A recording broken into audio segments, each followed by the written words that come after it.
Well, good morning, Cam. Guten Tag. We're recording here on the 16th of December, just to Indeed. give our listeners a little context. Um, and we're doing a few, kind of year-end wrap-up things. So, I don't know. Last episode we talked about some of our favorite tech of the year and hardware stuff, and today we're going to talk about some apps, some other things. But before we do that, I want to give you a little bit of follow-up on Loop Deck. It, you said you've had some experience with Stream Deck. Yes, I have Stream Deck. Yeah, I'm kind of wondering how flexible Stream Deck is compared to Loop Deck. So if you want to chime in on any of that along the way, I'd certainly appreciate it. But All right. just kind of an update on where I'm at with this. I'm absolutely loving it, by the way. Ba-da-ba-ba-ba. So, the couple of things I've discovered recently. So probably the biggest one is I use Mosaic for my window management. Okay. Do you have an app that you prefer for your window management? I have Moom installed, but Yeah. I don't really use it as much as I did when I was first using it. So Yeah. I'm open to Yeah. So considering others. I discovered that I can assign shortcuts to my different window arrangements. So if I have one that I use a lot that I created that's called Allow Stage Manager, which all it does is it takes the window full screen but brings it in about 50 pixels on either side so that the stage manager still pops up, because if you move a window over too far, stage manager disappears off the screen. I want to be Yeah. able to just use that little channel over there to click on other apps that I have active. So it full screens the app as far as it can without covering that stage manager up. Nice. So I assigned a button on my Loop Deck for that. So now if I'm in an app and I want to, it never seems to size the app when I open it the way that I want it to. So I literally just reach over and hit a button, and boop, it pops the window to the size that I want it. The way to do it in Moom before this, I'm sorry, not Moom, Mosaic before this, it got me screwed up, was you have to grab the window and then drag it over, because a overlay will pops up to show you different options for your screen configuration or your window configuration, and then you just hover over that window configuration and then it pops it open. Well, as you can imagine, having a keyboard shortcut, or better yet, a button on my Loop Deck to assign a window configuration is super, super easy and much nicer. So I'm really happy with that. And I was going to share my screen with you and show you this, but I have a feeling that the listeners are not going to get a whole lot from that.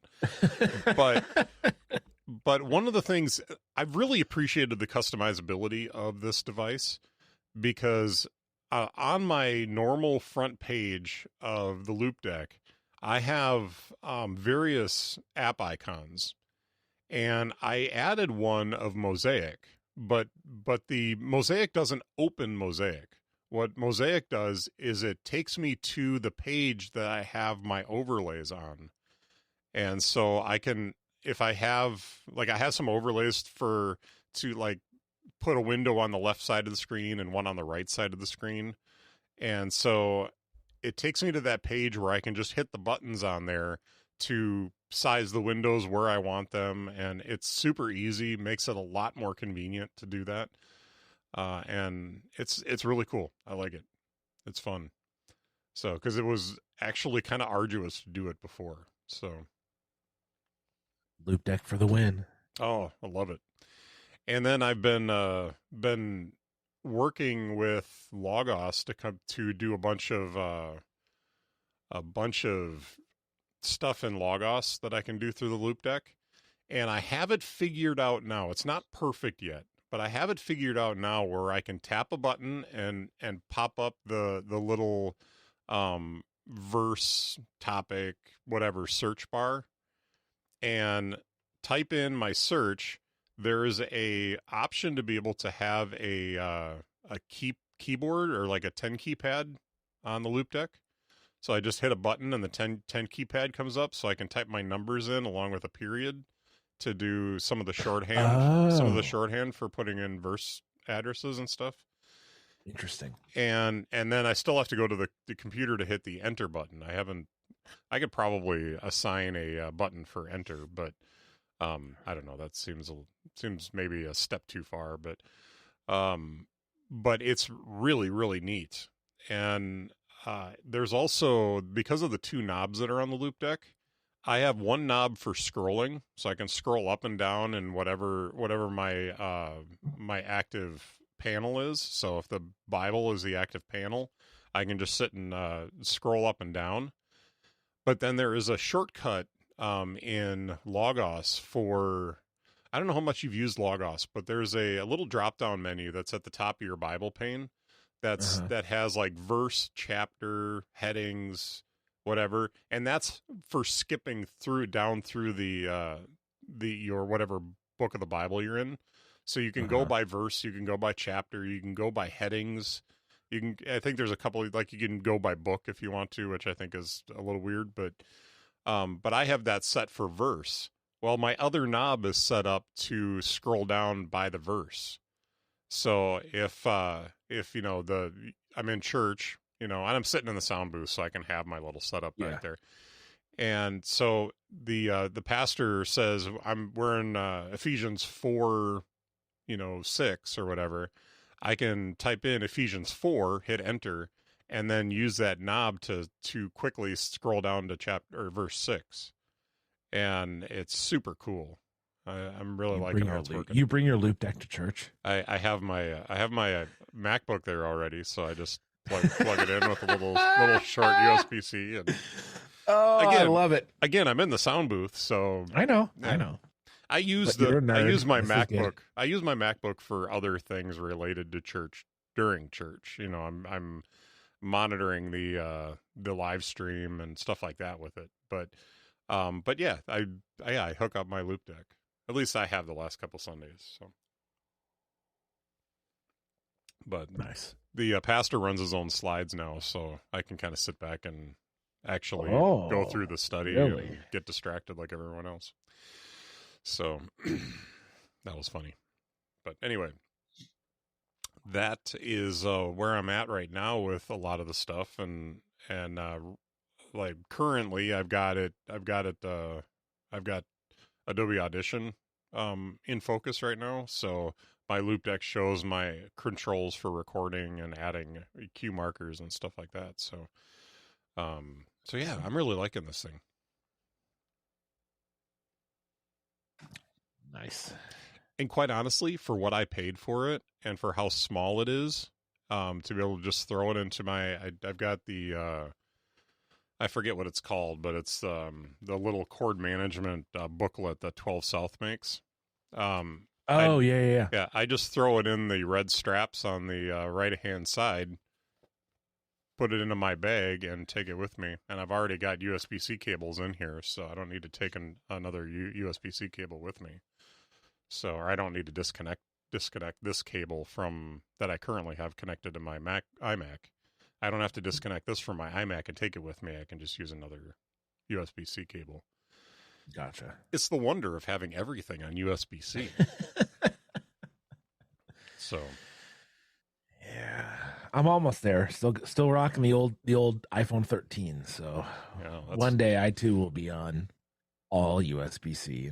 I love it with my iPad and my computer, because I can literally just grab the plug from my computer and plug my iPad in. It's like, oh, this is great.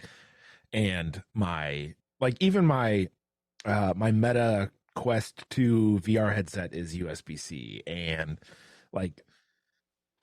the only thing that isn't is my iPhone. So because I'm my Apple Watch, if we're being technical, because I'm a nerd, that's not USB-C. I have my the boxes that we got our iPhones in handy, and my wife did not take the did not take the USB-C cable. We both have MagSafe chargers. Okay, gotcha. Bedside, so it's not a big deal.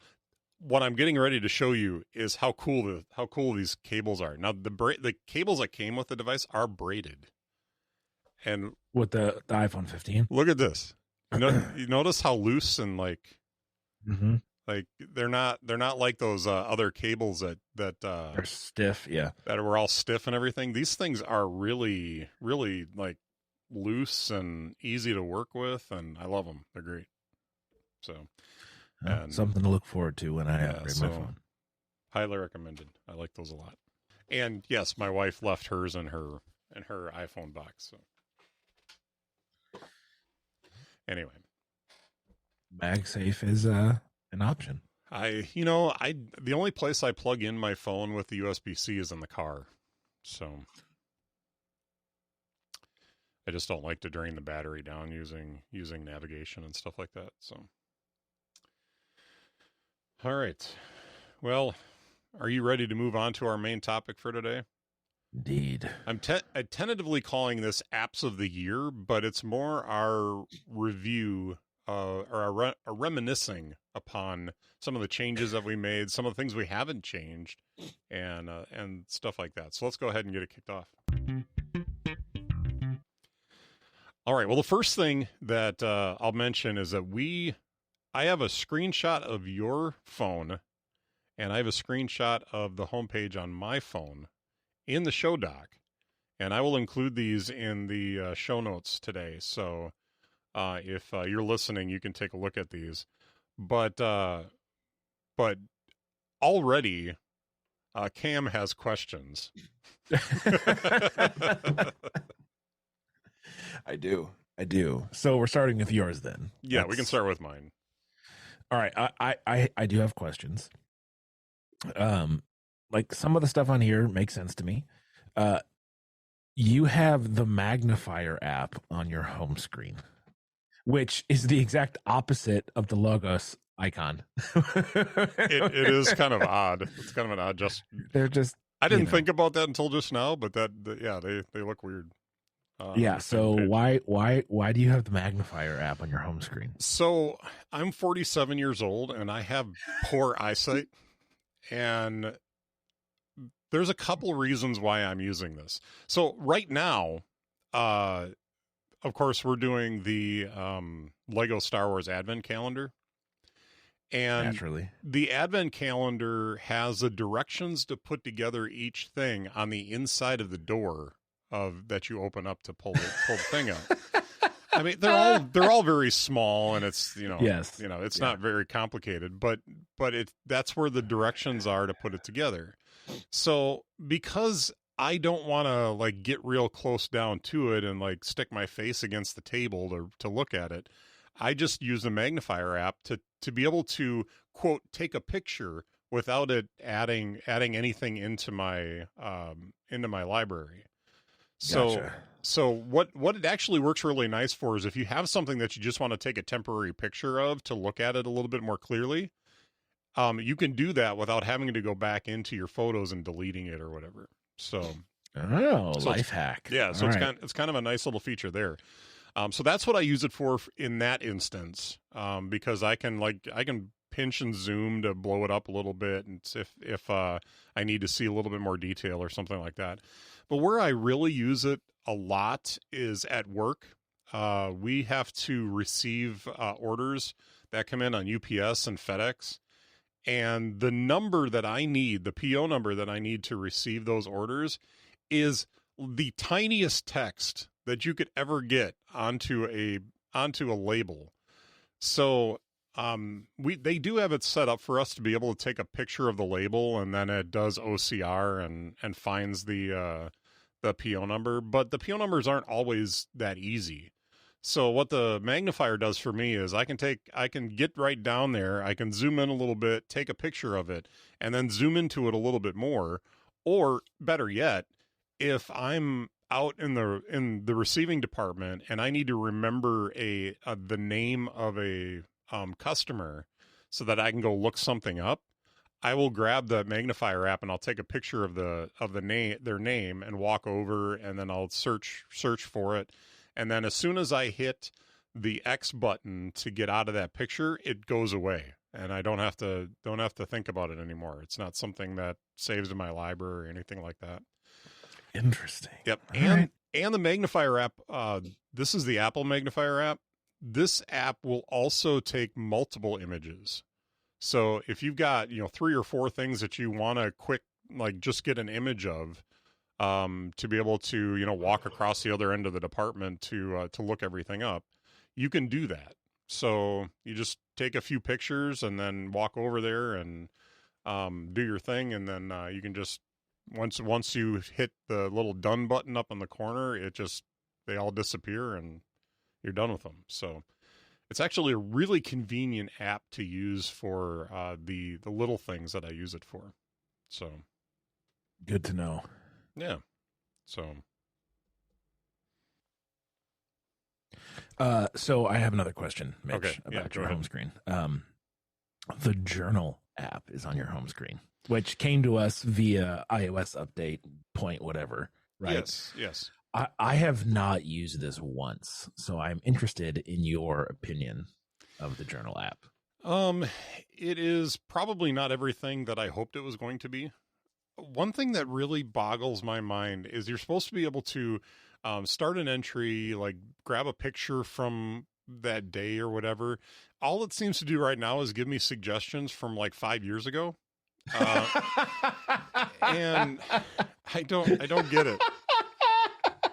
So okay. So I think there's some refinement that needs to be made on exactly how this whole journaling thing's supposed to work. So, but I decided if I don't put it on my home screen, I'm never going to touch it. So I threw it on my home screen. I actually eliminated one of my widgets to make more room on my home screen so that I could do this. And so I put it on my home screen. I've been trying to kind of journal as I'm thinking of things. I don't have a notification set up or anything like that to do this. Mm-hmm. But I wanted to use it and see, like, does this have benefit? Because, being that I'm working on my counseling certification, I thought if this ends up being a really useful app and a counselee of mine has an iPhone, this could be a really nice, useful thing to just make notes throughout the week to say, hey, I'm kind of feeling like this, or I'm mm-hmm. And maybe just help them be a little bit more mindful about how they're feeling.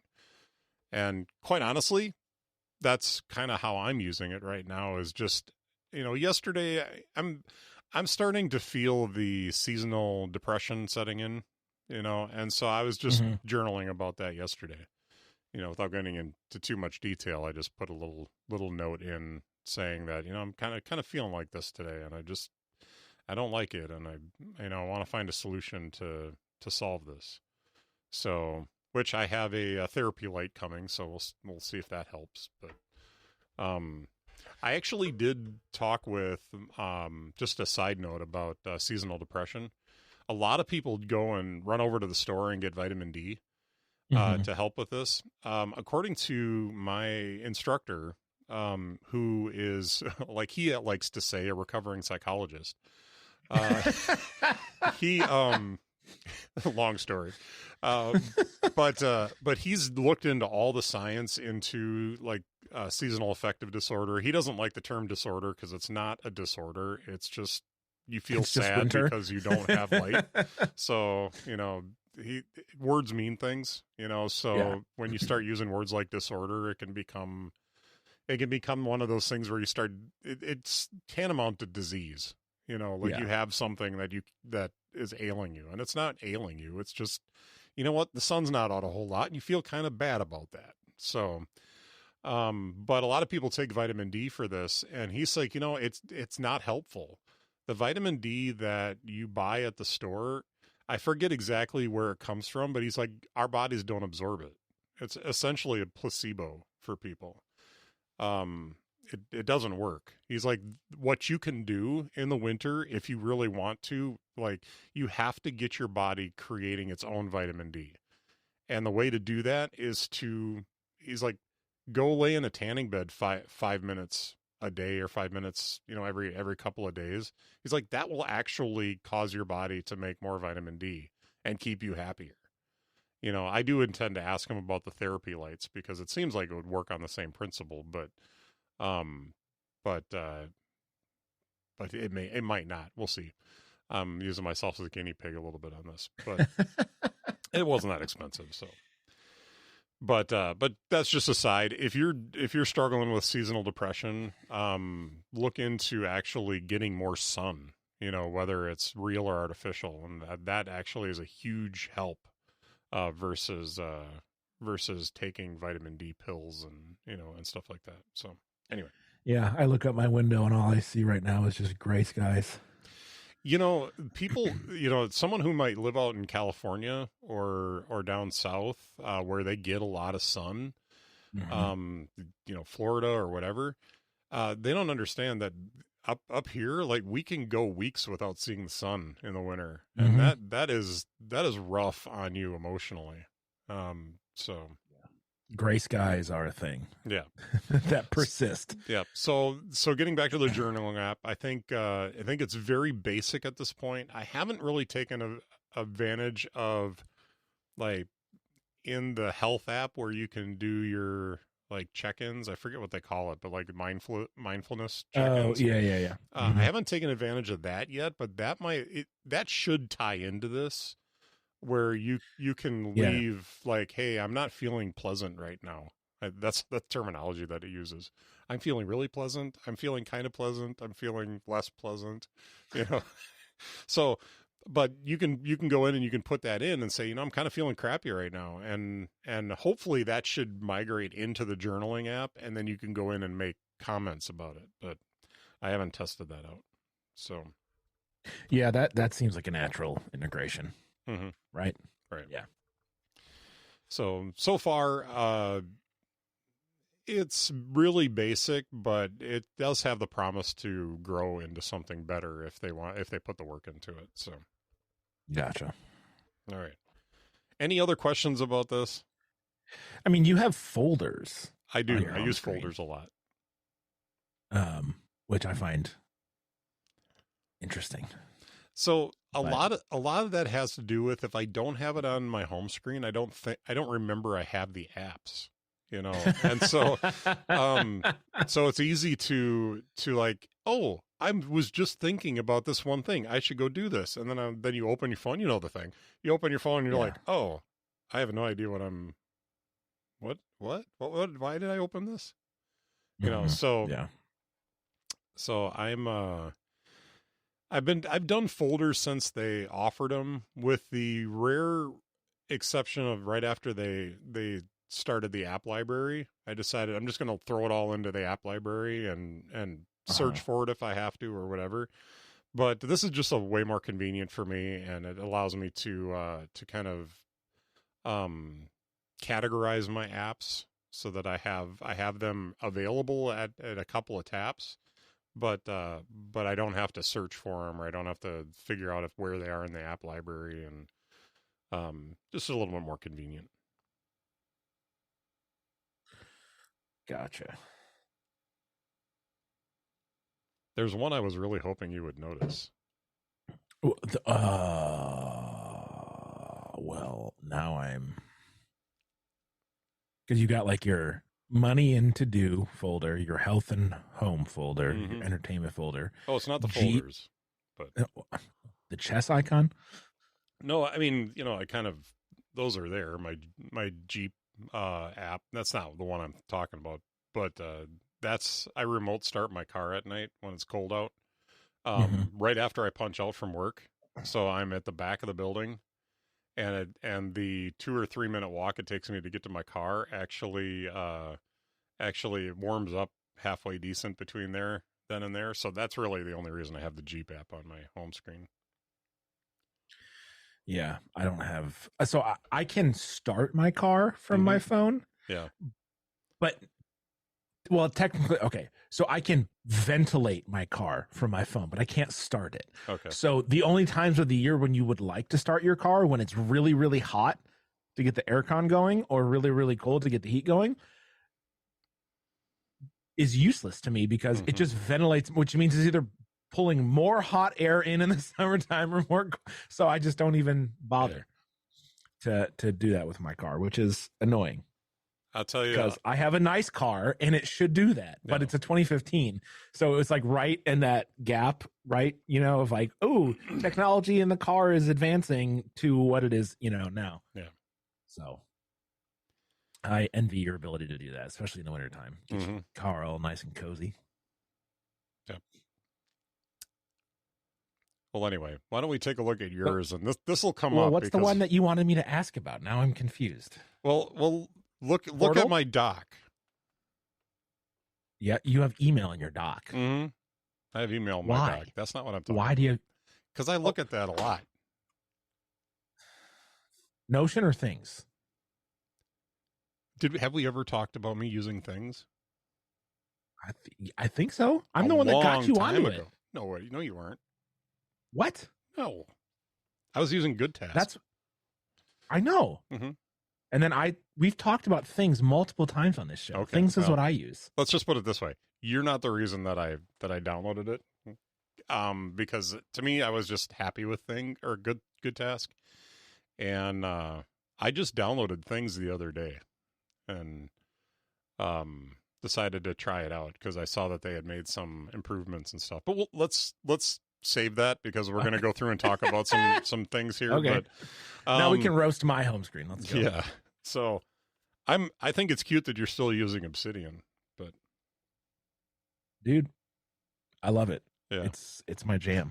It's really I got the home screen so small now. I'm trying to face. So the two widgets that you have on your home screen, I'm assuming the one is calendar.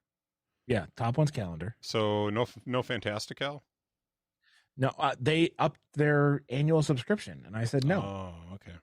All right. I was like, I'm just going to use the stock calendar app, and it's good. Like, I like Fantastical; it's a great app, but they significantly increased their annual subscription, and I said no.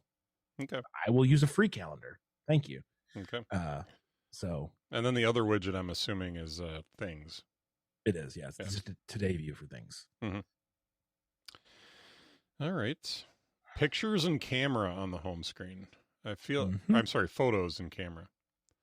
So I find that interesting just because do you not have a lot of apps on your phone?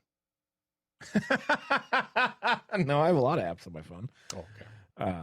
But I like the reason the camera is there is because I don't want to have to like pull down to get to the lock screen to then like long press on the camera. I just want to tap a button and get to my camera, right? Like I have a kid, things happen fast. Okay. I just like to get there quick.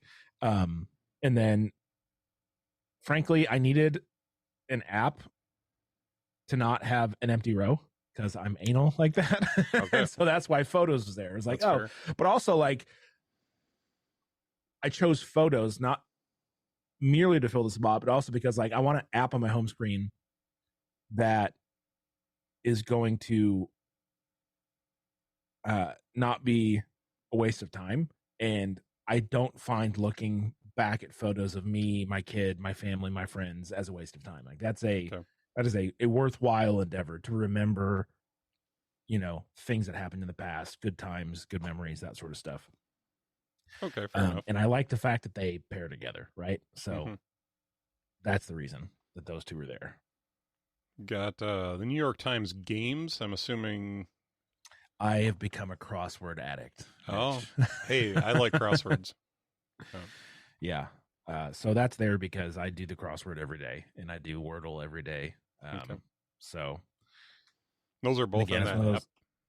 Yeah, Wordle's in the app, crosswords in the app. There's like 4 or 5 other games that are in the app, and it's like $4.99 a month. Like, I'll pay for that. That's fine. And you get the full archive of all the crosswords. Like, I'm working my way through, you know, the back catalog, as it were. I've found that I really enjoy crosswords. So seems like a worthy use of time. Yeah. The Athletic, because as we spoke, you like sports. I do like sports, and I have a subscription to The Athletic. I'm not sure. I've had it for like 4 years. Um, and I don't know. That one's on the edge for me. That might go away in the future, but we'll see. You've got the Reader app for Readwise. Yes. So so I tried using that. I didn't care for that. But oh, really? Yeah. What didn't you like about it? I'm so used to using Reader with 2 E's that that anything that works differently than that just doesn't flow with more the way my brain works. So gotcha. Yeah. Well, so one of the reasons I use the Reader app with only one E, right? READER by Readwise is because it integrates with Obsidian. So anything that I take highlights or notes on automatically syncs to my Obsidian database. So yeah, that's one of the main reasons I use it. Yeah, Readwise has integration with Notion as well. So yeah, it does. Right. So it's LogSec, Obsidian, Notion, pretty much any of like the mainstream personal knowledge management apps, Readwise will sync with, which is pretty nice. So that's why I use that one, because it syncs with my Obsidian database. And I'm an Obsidian guy. I like it. Notion's great, super powerful. I prefer the flexibility of Obsidian, I guess, because it's just plain text, but you can do crazy stuff with it based on plugins and that sort of stuff. I think you and I differ from almost a philosophical standpoint on that. Like, yeah, I feel like you're very much I want to be able to do whatever I want to do with this, and I'm more of show me the rails that I need to stay in, and I will push up against those rails. But I like having the limitation. I like, because if I go into Notion and I'm working on something, like, I just want to work on it. And to me, like, having to do a lot of futzing around to get things to work, or to, having to work on the, customizing and doing all that kind of stuff. And when I customize stuff, I'm never happy with the way that I've customized it. So it's part of the reason why I think I appreciated moving off the Windows platform onto Mac as much as I did, because now it was about getting the work done instead of, I'd be working on something. I'd be, oh man, I just really don't like the menu bar. Like or the, whatever it is, the taskbar. And so then I would have to go into the menus and the different customization apps that I had and mess around with how the dock looked, or I'm using Mac parlance, the taskbar, and I'd have to mess around with all that stuff because it would just distract me. And now going into the Mac, it's like, okay, this is just how it looks, and I have to be okay with that. And so in doing that, I think I've been more productive for sure. So I'm going to be slightly distracted for the moment. I'm getting all these notifications because my mom was in the hospital this last week. Nothing super major. They don't really know what's going on yet, but nothing major. But I'm getting all these notifications because they're texting right now, and it's distracting. So I'm turning on a focus mode. I'll catch up with them when we're done.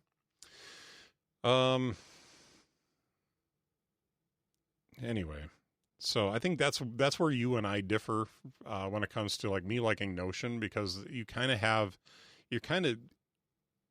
put you in a place where it's like, here's how the app works, and we're not going to apologize for it. This is just how it works. But I've also really liked the trajectory that that Notion is taking with the AI stuff. They offered Notion AI, which was a really convenient way to do a lot of things that like would just make my work easier. So when I'm writing and I'm like, you know what, I need a verse. We can go back to Ephesians 4:6 that I mentioned earlier. If I wanna like put the verse Ephesians 4:6 into my document, then I can just type, hit the space bar, which evokes Notion AI, and then type in Ephesians 4:6 and the version of the Bible that I want it to display in, hit enter, and it just auto-populates the verse. So it makes it way easier than having to pull it up in Logos and sit, either copy and paste it over, and then the formatting's not right, so then you got to fix the formatting and all that, or actually typing it out by hand. It just makes that a lot easier. So I also had a brilliant moment one day. I copy over our study guides for my training classes into Notion so that I can kind of lay it out the way that I want to. Well, they had a chart in the PDF that I copied over, and of course it copied all the text, but none of the chart. So I selected all the text and then clicked the Ask AI button that pops up along with like copy and all that. But there's a little Ask AI button that comes up. I clicked on it and I said, use this text to create a chart, and hit enter. And if it didn't hit that chart exactly the way it was supposed to be, like it built the chart, and I went and I compared it back to the chart that there was, even like towards the bottom, there was data missing from one of the boxes in the other chart. And it caught that and didn't put anything in that box and put it in the next box to the right. And it did it perfectly. And I had this moment, and I'm in the middle of class when I did it. So I can't like react, but inside of me, I'm like, woo, it worked. It's like, because those moments, I wonder if this thing's going to work. And then you do it, and it's like it delights you so much that it works. So yeah, those are fun moments. But anyway, yeah. So we just differ in that area, and I'm, just another area that we differ.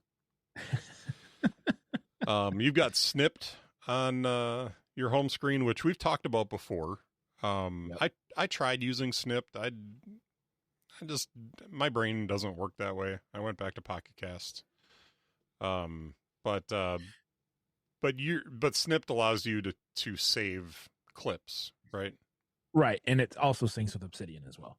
Okay. So it's one of those, like, if I were just to pick a podcast app to play podcasts, Snipped would not be my choice. Yeah.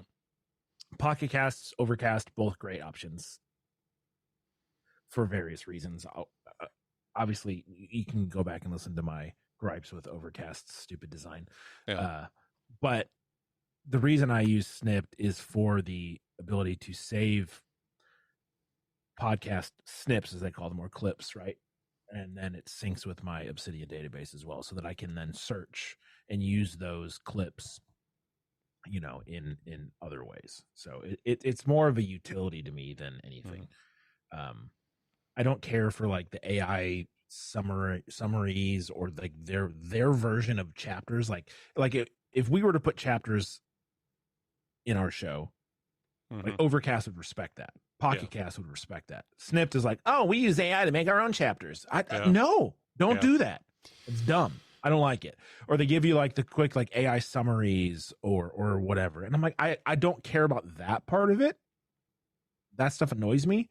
But because of the utility I get with syncing, being able to listen to like a Tim Keller sermon and then clip or snip different parts of it and have that stuff then sync back to my Obsidian database so it's ready to be searched via text, is the only reason I use Snipped.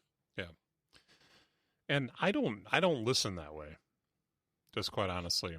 I actually, if I didn't have to take notes, I would never take notes, because I just I've been blessed with a halfway decent memory, and I figure I pick up on the stuff that I need to pick up on, and so I never really thought I needed to take notes. And the podcasts I listen to don't really require it either. So I don't, most of the tech podcasts, they pretty much rehash the same things with some differences. Yeah, like I'm not snipping connected. Yeah. Right. But of the other podcasts that I do listen to that are in my case, Bible or theology based, then those are the ones that I'm trying to keep, because I'm trying to add that to my collection of articles and books and studies that, you know what I mean? So like I'm not clipping, Cortex or Connected, but the apps or the podcasts that are more theologically based are the ones that I am trying to store those notes and those points so that I can go back over them, over time. And then you have Audible up there. So I do. That I have Audible in one of my folders. So listen to it every day. If not before, at least when I go to bed at night. That's how I fall asleep at night. So very good. Nice. So I see the ESV Bible, messages, music, and home in the dock. Now I have questions about why home is in the dock. Because I have I use it all the time. Yeah. Not all. A significant amount of my lights in my home are controlled through Siri. And so I'll see like she just lit up my iPhone and my iPad. Go away. So the lady in the can controls most of the lights in my house. I can say, hey, what's your face? It's Christmas time, and the Christmas lights turn on and the rest of the lights in the house turn red or green. Yeah. So like and when you have like I have a 7-year-old, she thinks this is the coolest thing in the world. She can just say, hey, so-and-so, turn on my bedroom, and her bedroom lights turn on. It just blows her mind. Even though that's all she's ever known. She still thinks it's super cool. Yeah. But I have, so like the kitchen light there's 2 lights in the house that aren't controlled by Siri. The kitchen light and like the light and the fan in the living room, which we never use anyways because I have other lamps. But so it's just one of those things. It's like I need easy access to the home app to be able to control my house. And if I want to see, I have a camera facing the front of the house and a camera facing the back door of the house, right? So like if I want access to those, I have easy access there. So yeah, that's why that's in the dock, because it gets used very regularly. Yeah, and see, really my studio is the only place that I've got everything on HomeKit. So everywhere else we use our Echoes to control it, because they're all integrated with the Echo, but not all of them are HomeKit enabled. So I'm saying Echo because I'm avoiding, because I have one sitting right in front of me on the desk.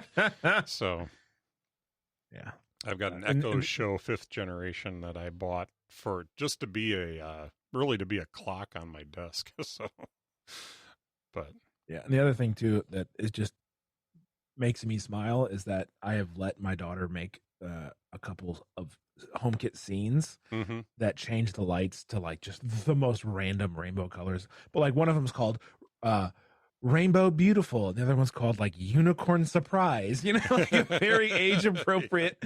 So she'll be like, hey lady, Unicorn Surprise, and the lights will all turn like pink and purple and blue. And it just makes me giggle because it's cute. Well, that's fun. So all right, well, that's I wouldn't say we roasted each other's home screens, but at least we got some good conversation about some of the choices that we make. Indeed. So I figured the first thing you would say is, "Oh my gosh, that looks gross. There's so much going on my home screen." You have 2 widgets and 3 folders, which is a lot. I have 2 widgets, but my 2 widgets are the giant ones. So it's fair, teach their own. It's your phone. It's not mine. Right. And that widget on the bottom there, both of those widgets both of the widgets on there are stacks.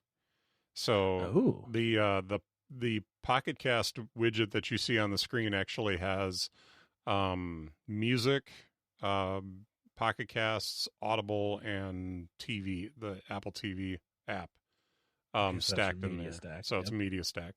And then the top one has, you can see Carrot Weather, but it also has the Things Today view. And okay.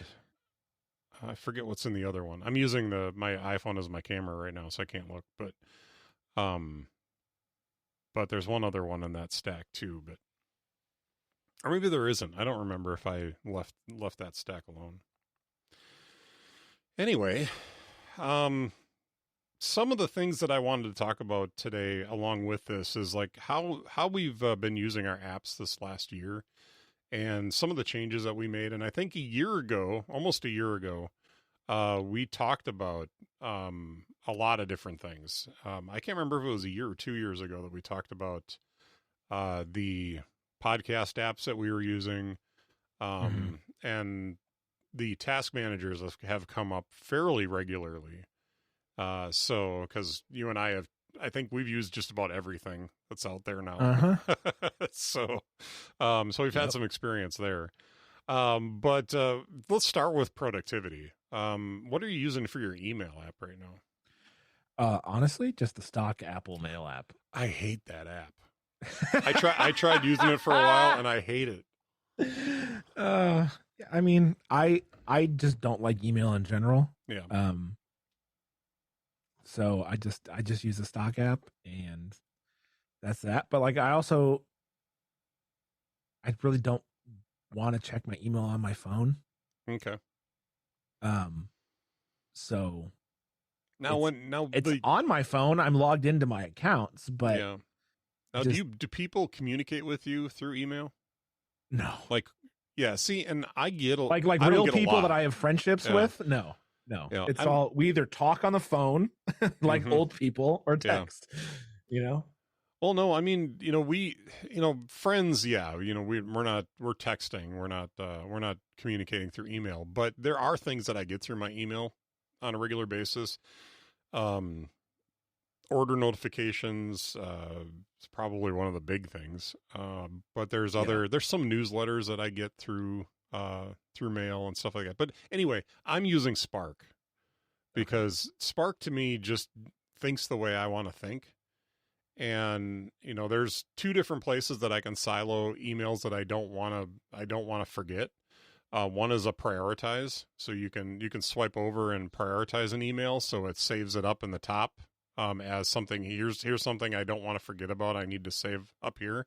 But they also have a feature called set aside, where you can set the emails aside in there's a little, like a pill down at the bottom that shows you how many emails are set aside. And those are emails, I don't want them in my inbox necessarily, but I don't want to lose track of them because they have important information in them.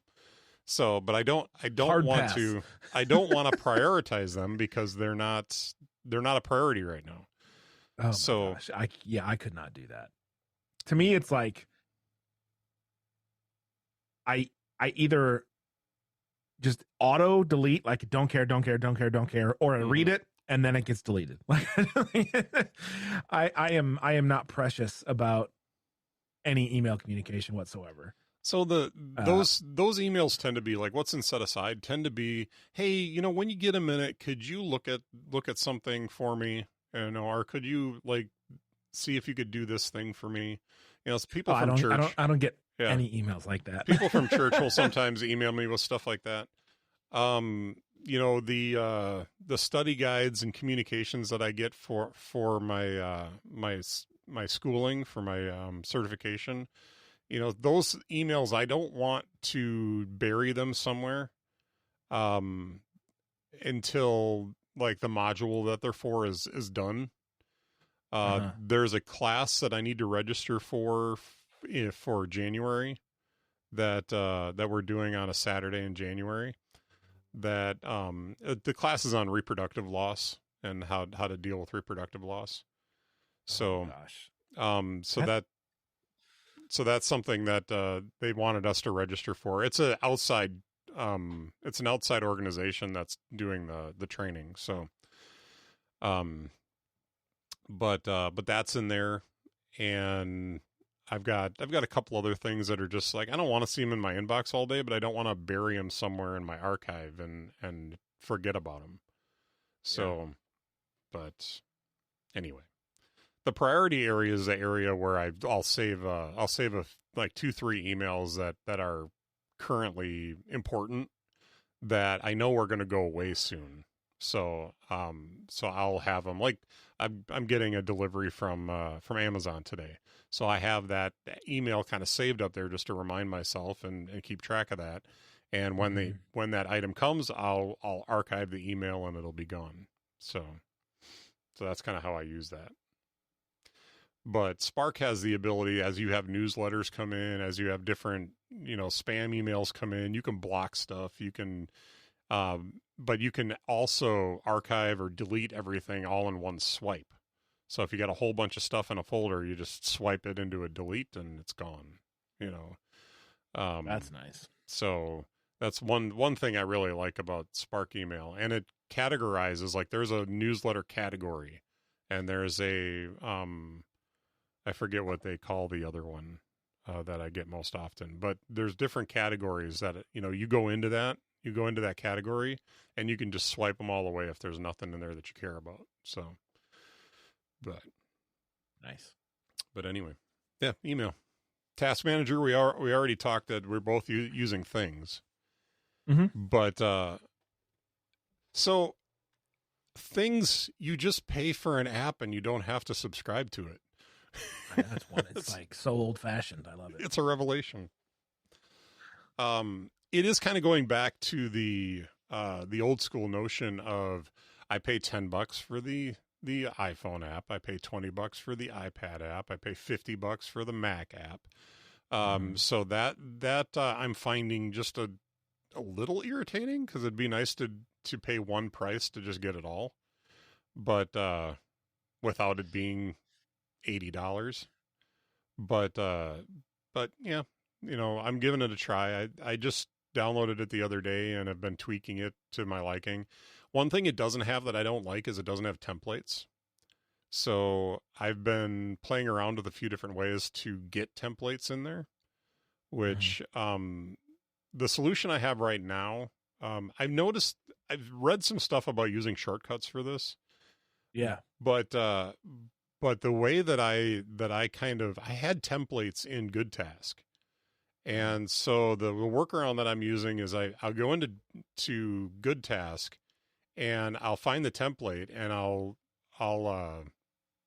put those into my it's just my reminders list. And then I have that reminders list set up to import into Things. And so then it shows up in my inbox, and then from my inbox, I just send it where I want it. So it's a little bit of a kludgy workaround, but I have to look into how the shortcuts work. I don't really use templates that often, other than like I have like a default travel packing list that has everything that me and my kid would need to, take a trip. And I just fire that from, it's all through shortcuts. Just like, packing list, hit the button and it just populates in Things, my default travel list. Okay. So that I don't forget the stuff that I need. Because I will, left to my own devices, forget something. So at work, I have a daily set of tasks that I do every day. But what I don't have every day is I don't have a truck every day that needs to be set up for. I don't have, like on Mondays, I have a set amount of paperwork that I need to do, which that I have on a repeat that shows up every Monday. But my trucks, they don't come in on a regular schedule. So for me, a template to be able to like activate a template on a particular day for the truck setup is important to me. But I can't put it on a repeating task because I don't know when they're going to come on a regular basis. Gotcha. So using that template, like if I go into work on Monday and I have a truck that I need to set up for that night, then I need to be able to fire off a template to load in all of my stuff. And I also, it bothers me a little bit that the one way that you could do a template in Things that I didn't like is to create a list, save it into a template area, and then just copy and paste it in. But where that falls short for me is that you can't put dates in, or can't put times in. So if I have stuff that I want to do I wanted to populate into the list to be due at, this task is due at 4, and this task is due at 5:30, and this task is due at 5:45, and this task is due at 6, just to keep me on schedule while I'm working. I can't do that in things. So what I can do in Good Task is I can have all that stuff set up so that the template actually says, okay, the date is this day, whatever day you're loading it in, and what time you want it to be due. And so you can do that with all of those tasks. So once I load it into Good Task and it migrates over to Things, it has all those due times and everything all attached to it already. So it saves me from having to go through, because I used to do that on OmniFocus, where I had to go through and set all the times after I loaded in the due date, or after I loaded in the template, I had to go through and set all the times, and it was just a lot more work than I wanted to do. Yeah, I'll be honest, I completely forgot OmniFocus was a thing. Yeah, well, quite honestly, what sent me down this journey is that they're beta testing OmniFocus 5 right now, I think, and I was curious about it, and so I was looking into it a little bit. You used to be a very committed Omni group member. Yeah, I mean, I like their stuff, but they just were too expensive, So I was curious to see where they were at with development on that and what they were changing. And quite honestly, there was nothing I was excited about. So, and then I was like, well, I haven't looked at Things in a while, and I wonder what they're doing. And as I looked at Things, I'm like, that stuff, that looks really pretty, and it looks really smooth and easy to use. And I thought, I'd like to give this a try. So I thought, for $10, I'll give it a try and see, you commit to using it for a month and see how it works for me. And I like it. I really do. It's just that template thing that is really driving me up a wall. I really wish that they had a better templating system. Yeah, that's fair. So, but I do have my workaround, and I'm not sure if Shortcuts will actually let me put in times and stuff either. So if I wanted to do a shortcut for, a truck on the road or whatever. It might be they recently, like within the last 6 months, Things has drastically increased their shortcut support. Yeah. So it might be worth looking into to see if that's something that you could pull off with shortcuts. I can't say that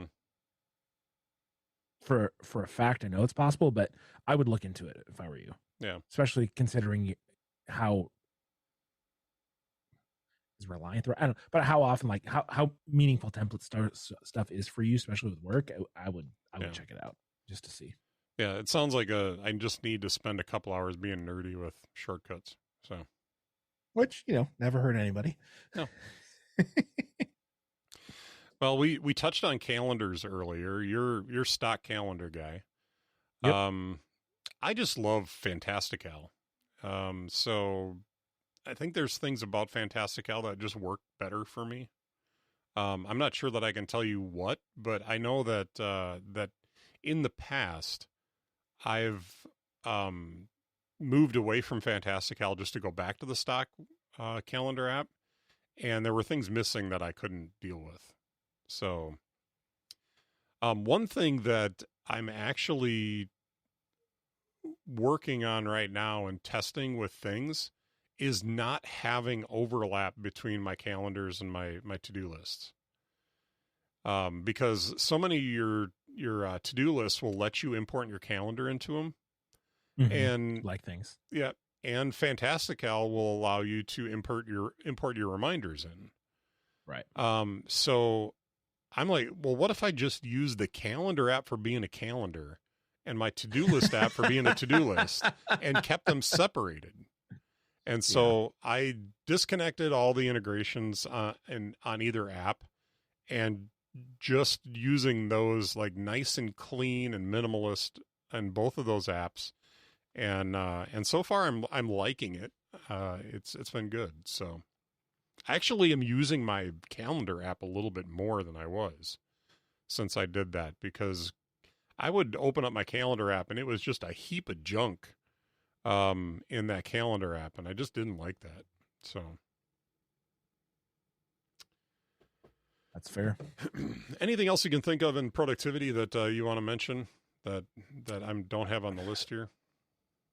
I mean, again, I'll continue to wave the Obsidian flag any chance I get, and we've discussed it, right? Yeah. That and Notion, right? It just, I don't know.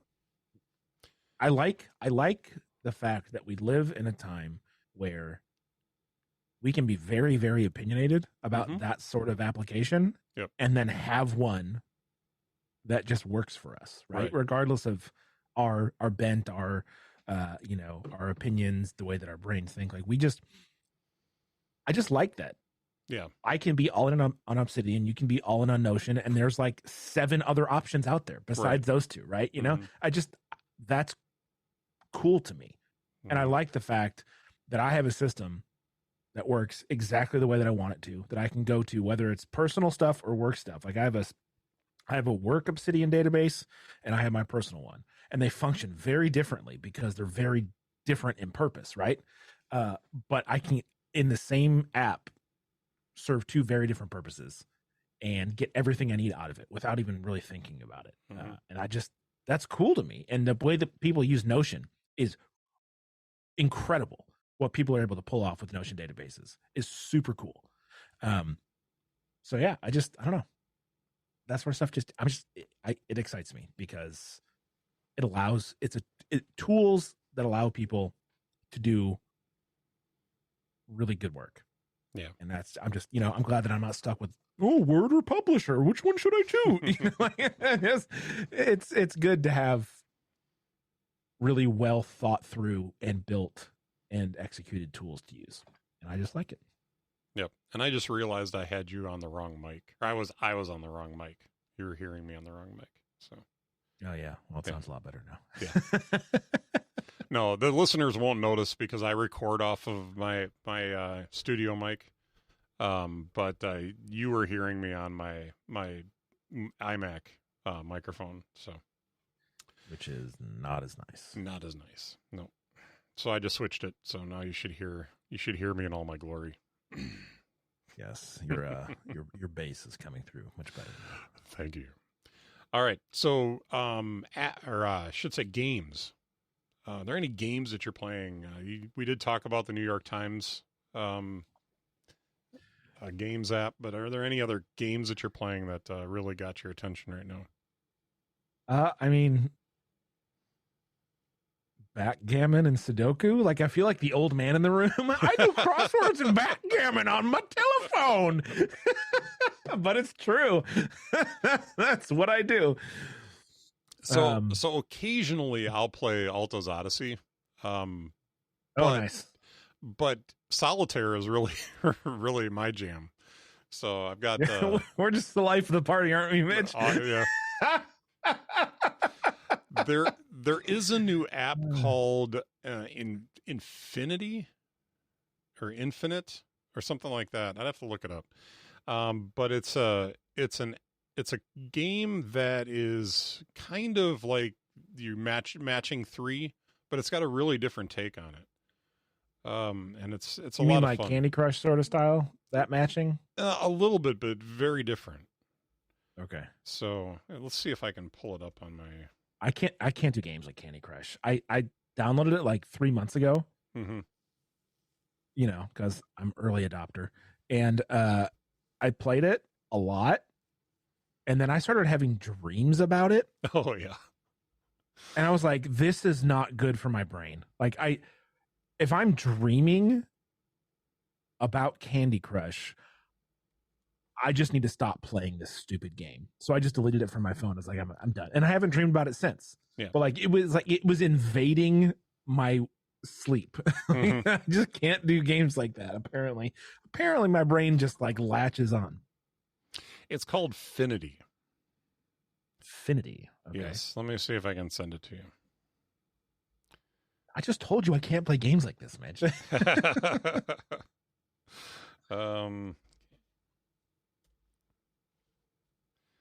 Well, I'm here to help. To or not. There we go. I just sent you a link to it. But what Finity is it's just a very kind of a constricted match app, and it scrolls. So like the bottom square moves to the top, if that makes sense. So it's like those 4 tiles, you can move them left and right or up and down to match the tiles. But then it'll lock tiles. It'll lock tiles to just being able to move vertically or just being able to move horizontally. And there's little numbers in the corner. That's how many moves you can move those before they start locking on you. Oh, and why did you send this to me? Yeah, so it's a fun app. I've been playing that lately.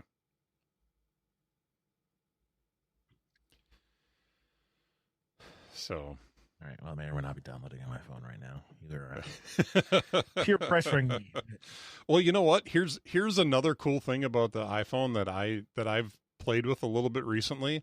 If you go into screen time, you can set a limit on how long. Yeah, you can. You can override it, but you have to be good enough. You have to be disciplined enough. You have to have enough self-control to say, you know what? I played this for 30 minutes today. I'm not going to play it anymore. So what it is it prevents you from doing the thing where you're like, I didn't realize I just played this for 3 hours, you know? So, which may or may not have happened to me at some point in my life, but you know, it's fine. I still don't understand how I put 200 hours into Fortnite, but in the little time that I was playing Fortnite. Anyway. Let's not talk about Zelda either, right? You know, yeah, okay. I don't know how much time I put into Zelda yet, but it was a lot. I think last time I checked, I was around 150 hours. So, but that wasn't a short time. Never mind. Anyway, I've got weather apps on the list. I think you and I are both pretty hardcore Carrot weather fans, right? Oh yeah. I am a Carrot weather evangelist. I've converted multiple people over to Carrot Weather. It is by far just the best app for people who need weather information. Hands down. Like, to me, Carrot Weather isn't even just a weather app. Like, the weather information is just a convenience I get by opening the app, because it's the snark and the comments. And there's things I learn news through my weather app. Right. Oh, how do I know that this famous actor died? Not because of the news, because of Carrot Weather. It tells me, R.I.P. so-and-so. I'm like, oh my gosh, that person. Yeah. I gain knowledge by checking my weather app. Yeah. And it's so funny. And it's just all around, always adopting the latest iOS features for reasons that don't make sense to be but just because the quests you can go on to find places on the earth, or I wish there were more. Give me for a long time when I was catching up on those, Carrot Weather to me wasn't a weather app. It was a search the earth for weird places app. Yeah, you know, and you can just you can just send hearts to the sensor to get it to like you more. There's just so much weird stuff built into it. Have you done Have you done the AR view of it? Only once or twice. Yeah, where you can it's not that take a picture of your funny. desk with it sitting there. Yeah. No, it's and again, why does Weather App have a VR mode or AR mode? It doesn't, but it's there and it's great and it's well done. So having said all of that, as somebody who's a bit of a weather nerd, I love that it doesn't fall short there either. There's so much, the maps, you can dive so deep into the maps, and you looking at base reflexivity and wind directions, and all the stuff that you see on the nightly news, or when they're they're breaking in with storm coverage and they're showing you all these goofy colors and trying to teach you what they mean, and those are available in Carrot, and it's ridiculous if you know how to get to them. They're not on the surface. You've got to dig a little bit to get to them, but it is just ridiculous what you can do with that app. So yeah, and even like with all of that information too, right? Based on your subscription tier, you get access to all the like super nerdy stuff, but your ability to customize the interface of the app as well, and what order things are in, and what level of detail. It's I mean, it is not.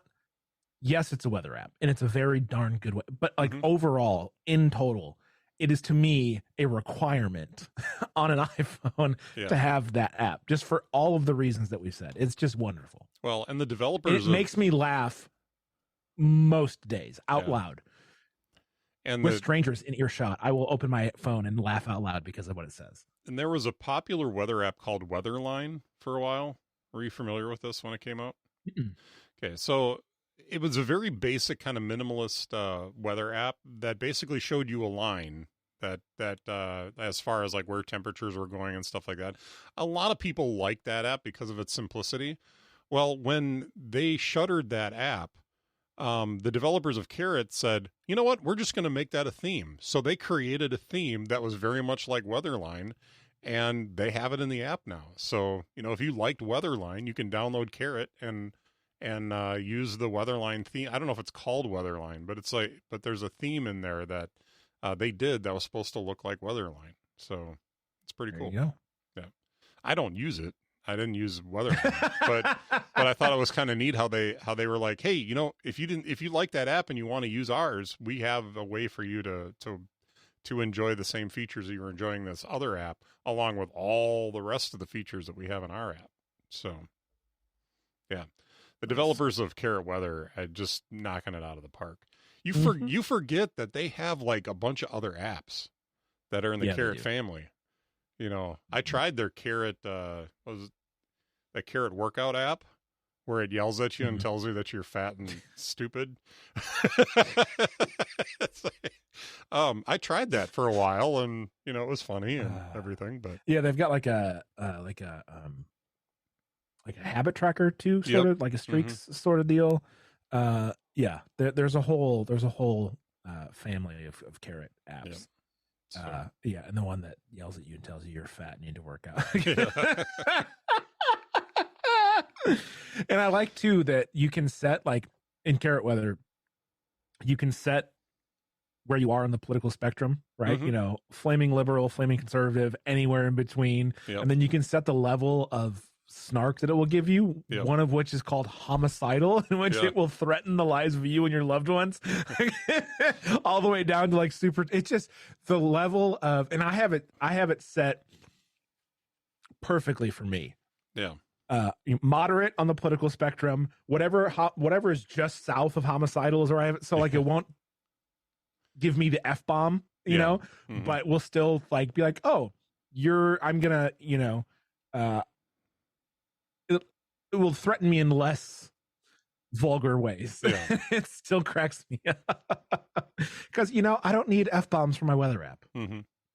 Some people might. I don't. What I love is the loading screens sometimes too are funny because it instead of saying, you know, loading, it'll say manipulating the weather, exactly, you know, or something like that. So yeah. And I think the fact that we just spent 10 minutes talking about a weather app will communicate to the listeners how wonderful this app really is. Oh, it is delightful. Yeah, in so many ways. Excellent. Anything else that we want to discuss as far as apps that we've used? Any new apps that we've downloaded this year that we're interested in talking about? I will say one of the things that I enjoy about the ESV app, the ESV Bible app, obviously it's that translation, so you're not going to get, it's not like the YouVersion app where you can have 85 million translations, right? Right. But I also I'm not a fan of the YouVersion Bible app. I think it's information overload. It's just I just don't like it.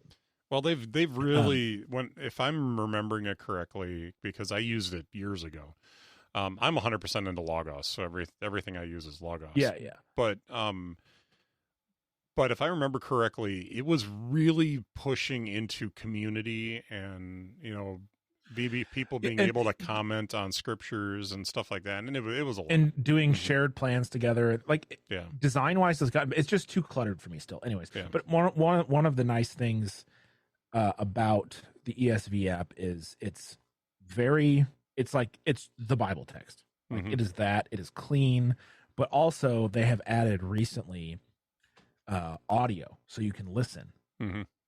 And they have, depending on the book, multiple people that you can choose from. And one of the people that they have on here is Kristen Getty, who is, her and her husband are worship songwriters, but she's from Northern Ireland, and her voice is just angelic. So like, I'll listen to her reading scripture in her Northern Ireland accent. I'm just like, oh, it's just so pleasing. She's got, and like the tone of her voice is just very nice. And so it's one of those things where, like, if I'm in the car, I'll just throw it on and I'll just listen. I'm like, man, she just has a very beautiful, pleasing voice, and it's nice to hear scripture read, by someone with a voice like that. And there's a couple other options. There's an American dude, and it just depends on which book of the Bible you're in. We'll have different options. But it's just a nice feature to an otherwise really, really, really solid Bible app. If, of course, the ESV is a translation that you appreciate, which for me it is. So one that we talk about a lot at the church, that as far as Bible apps, is there's one called Literal Word. I've not heard of that. It's one that my pastor really loves, and it's cross-platform, so you can get it on Android as well. But it, I don't know if it gives you choices of versions. I'd have to look into that, but I know for sure it has the NASB in it.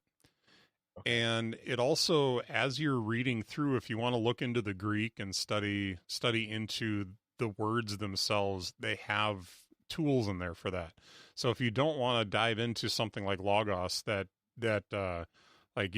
is so deep, as far as being able to dive into everything, Literal Word gives you a lot of good surface information on, you're reading through and you see a word that it's like, I'd like to know a little bit more about that word. You can tap that word and it'll take you into, what does that say in the Greek, and where else is this word used, in the Bible, and how else is it used throughout the Bible? And it lets you do a little bit more digging into the original languages. And so I think it's a really nice little app for taking advantage of those kinds of things. So nice. Yeah, I'd never heard of that. I'll have to check that out. Yeah. Actually, I'm going to look it up right now so I don't forget, because that will happen. So I didn't think we'd have a whole lot to say about Bible apps, but there you go. So, well, turns out, Mitch, we do have opinions. We like the Bible, and hold it in high regard.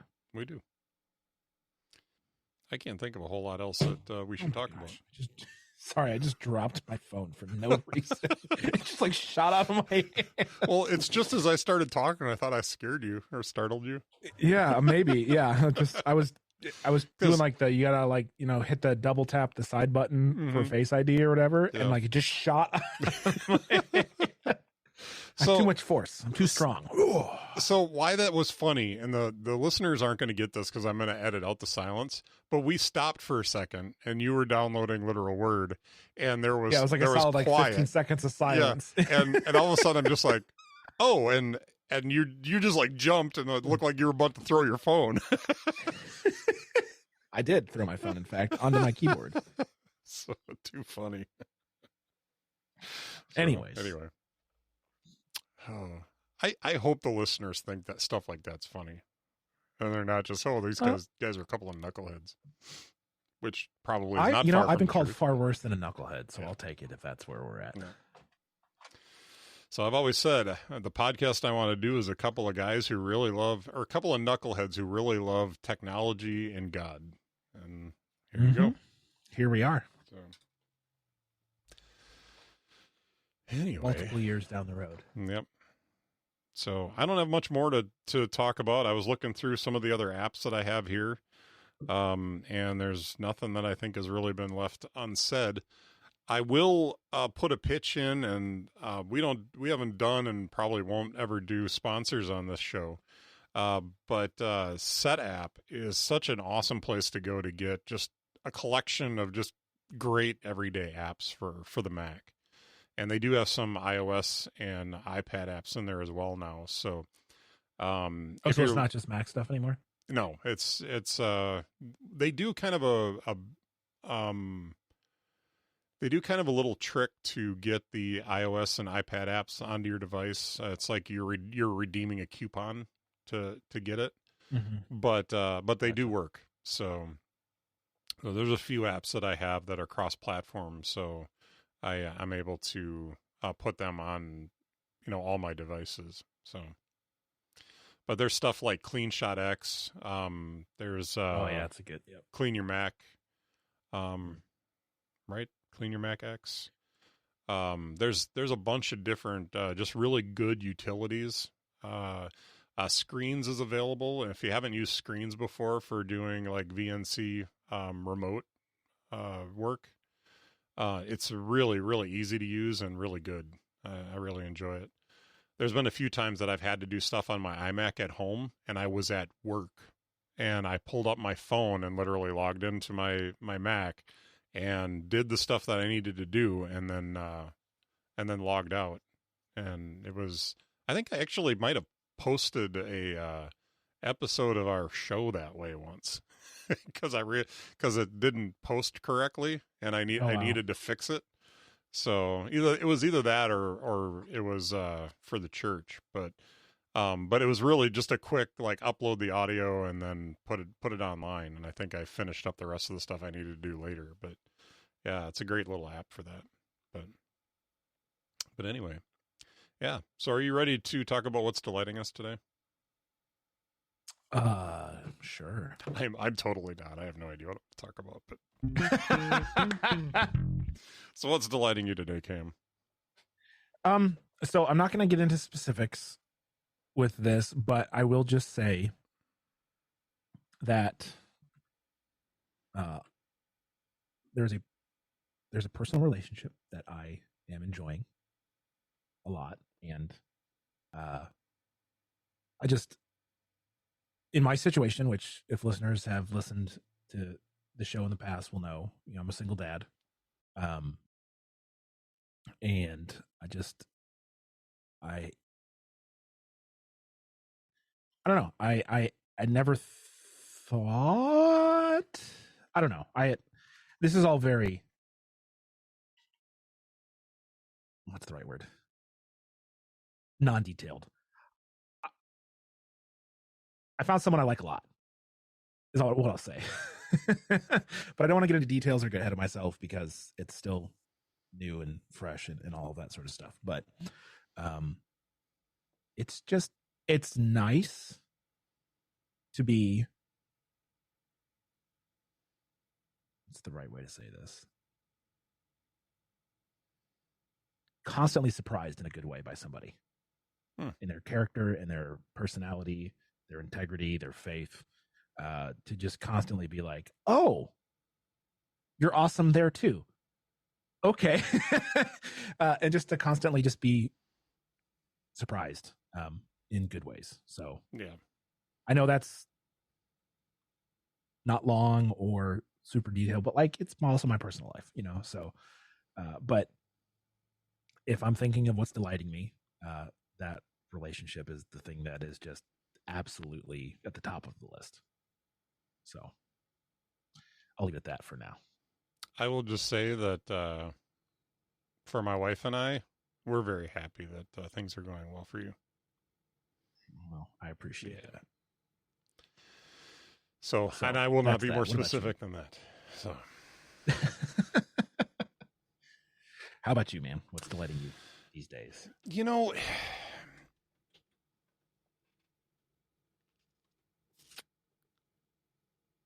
I don't really have anything in particular that, we talked about things earlier. I've been really appreciating playing with something new that I wasn't familiar with. And, because it's changed so much since the last time I used it. So it's been fun playing with that. Christmas is coming in a week, a little over a week. Yeah. So, wow. Can you believe that? No. Yeah. A week from Monday. So, got some a couple of weird weeks coming up. We'll have a couple of 4-day weeks because of holidays and yeah. So I think I'm kind of stalling because I'm trying to figure out what's really been delighting me. But I just thought of something, but I can't talk about it on the show. So we'll leave that one alone. But one thing I could mention. I was an early backer of the new Project 86 album, and we just got our DVDs, or just got our CDs. So Omni is available now for order, and it's a 2-disc set. Oh, it's a double set. Yep.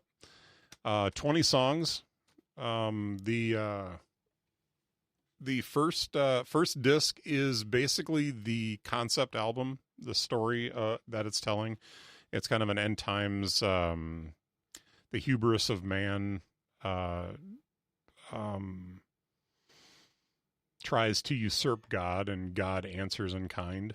And then the second disc is just a lot of stories that kind of relate to it. But what I've been enjoying about this album, I'm usually not somebody that likes like super heavy rock. I like heavy rock, but I'm talking like super heavy rock. The second album is super heavy, and I'm still digging into lyrics. I'm still working on kind of understanding the story that they're telling in the second album. But from what I've gleaned so far, they're basically going into the story that's told on the first disc and telling kind of like little vignettes about things that are going on. Because in the first album, you're basically getting the top level story.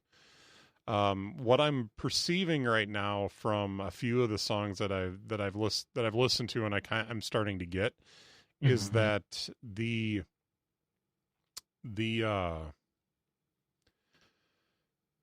like one of the songs seems to be talking about the rebellion against the what the tower that they're using, because what they're trying to do is turn everybody into basically computer code to live in a virtual world and to be able to live forever. And the idea is that they're shaking their fist at God, saying you don't control us anymore because we can do this. And the ending of that disc, the first disc, is very satisfying as a Christian, because God does not deal with it, or he deals with it, but he does not. Yeah, so you have to listen to the album to pick it all up, but I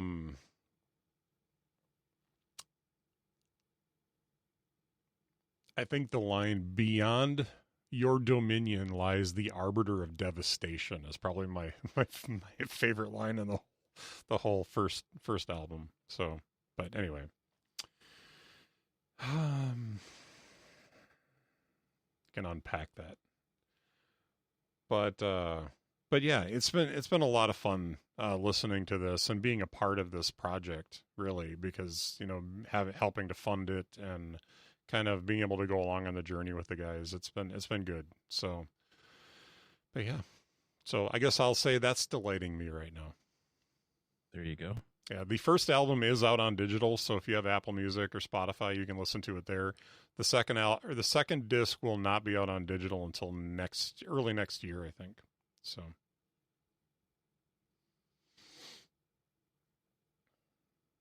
Project 86, Omni Part 1. Oh, there's an instrumental version too. Yeah. Ooh. All right. Well, if you are interested in checking out more about me and Cam and what we do, you can check out innerdialogue.show. There is a feedback button there, as well as some other stuff for you to look at. If you'd like to send us feedback, click on that button. You can ask questions. You can make comments. Just hit us up there.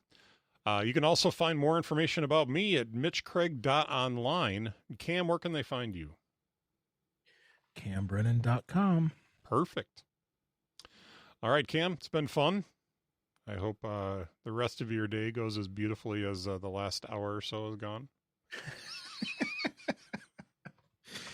One can hope, Mitch. Wait, one can hope. We're at 2 hours? What? Yeah. Dang. Yeah. Maybe that's why my computer's getting freaking out. It's like, man, you've been talking too long. Anyway. All right. Well, we'll wrap her up. Thanks for hanging out with me this morning, sir. And we'll see you next time. Absolutely. Later.